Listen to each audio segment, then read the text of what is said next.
5 hours from now, Nigeria will be celebrating her 62nd independent anniversary. Besides flashes of exceptional brilliance of its citizens, the single largest black country is endowed with natural resources to become one of the richest economies in the world. But 6 decades after, the country is still afflicted with insecurity, economic crisis, corruption, human migration, ritual killings, among others. This year's anniversary calls for a deeper reflection of all, especially as the 2023 election draws closer. Clearly, the country has its back against the wall, and the required effort to bring Nigeria back to its glory days would have to come from a united country, regardless of tribe, religion, and ethnicity. Nigeria once worked, and it is not out of place to anticipate a truly glorious country that lives to its potential and works for all. Now, what that means is that a truly independent Nigeria is still possible if citizens are willing. And as President Muhammadu Buhari prepares to address the nation for the last time on Nigeria's 62nd Independence Day celebration, let's talk to a communication consultant and public affairs analyst Ademola Adegoke, who joins us live in the studio. A few hours from now, Nigeria will be celebrating its 62nd independence anniversary. Perhaps the big question would be, how would you say the country has fared? Well, I think the script you read says it all. Most people will say 62nd independence anniversary celebration, but I think I want to see it more as a time of reflection rather than celebration. The year 1960 was a landmark year for Africa. In fact, that year later became known as the Year of Africa because not less than 17 African nations gained independence that year. But of all the 17 nations that gained independence, if any was seen as the hope of the black race, as the one that would champion the cause of the black race, as the one that was held down by colonialism and that would rise, to its true status after independence, it was Nigeria. But I want to ask that 62 years down the line, where have we been? Where are we? Are you saying the country has not lived up to expectations? There is no gainsaying that fact that we have not lived up to expectation as a nation. And you see, there is a way whether a country, there are simple things, there are some simple ways indices or metrics that we show that a country is actually developing.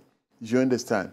Let's ask, what was the state of our education, some even 25 years ago? What is it now? What is the state of our, health facilities 25 years ago? What do they look like now? And if you are doubting what I'm saying, go to any library, pick up a newspaper, any newspaper of, say, 30, 35, even 40 years ago, and you read the issues that dominated the media space then. And I want you to look at them, whether they will not look like those newspapers are just published today. Go listen to some public commentaries on the state of Nigeria 30 years ago, and see whether those commentaries still reflect, what is happening now or not. So, Mr. Adegoke, what would you say has happened? I mean, where did we get it all wrong? Because, as you've said, the country was really promising. Yes, you see, the problem is that perhaps we did not learn the rope of good governance well enough from the colonialists before they left. And so what now happened was that we transited from foreign, colonizers to internal colonizers and predators who, rather than, being on the side of the people, where, they ended up being, against the people. So, and that has been our lot over the, over time. So if you look at, and let's look at even some other nations, like I said, 17 nations gained independence, in 1960. Some gained after. A country like UAE gained its independence 9 years after Nigeria gained its independence. UAE,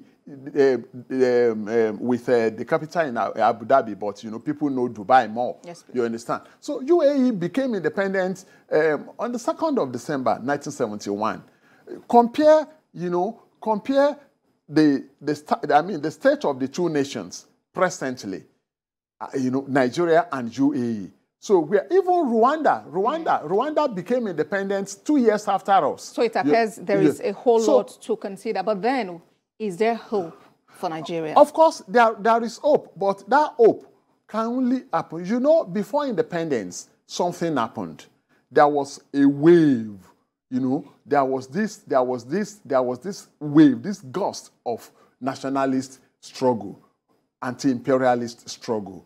And then, because the colonialists were actually, they did not hand over independence to us, freely. But the independence we got was born out of nationalist struggle against imperialism.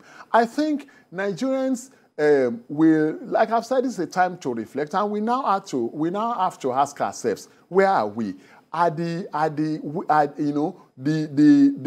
hopes or the aspirations, the goals of the founding fathers of this nation, have they been achieved? If they've been achieved, maybe only in the breach. So Nigerians must, take, concrete steps to take back their country from internal colonizers. And so, for me, the wave of nationalism that happened before independence, I think that same wave of nationalism will be needed for the people to take back their country. Yes, you say some people, we will delude ourselves with being under democracy. But I am very careful to say that I'm very careful about that. Okay. I don't want to say we are under democracy. For me, yes, because we are under civil rule, but we have not really gotten through democracy. Well, 2023 is almost here, another election year. Yeah, and that is it. Nigerians, so that would tell. 2023 will tell, how ready Nigerians are to take ownership of their country back from internal predators. All right, I must appreciate you, communication consultant and public affairs analyst Ademola Adeokuke, for joining us on TVC News at 7. Thanks for having me.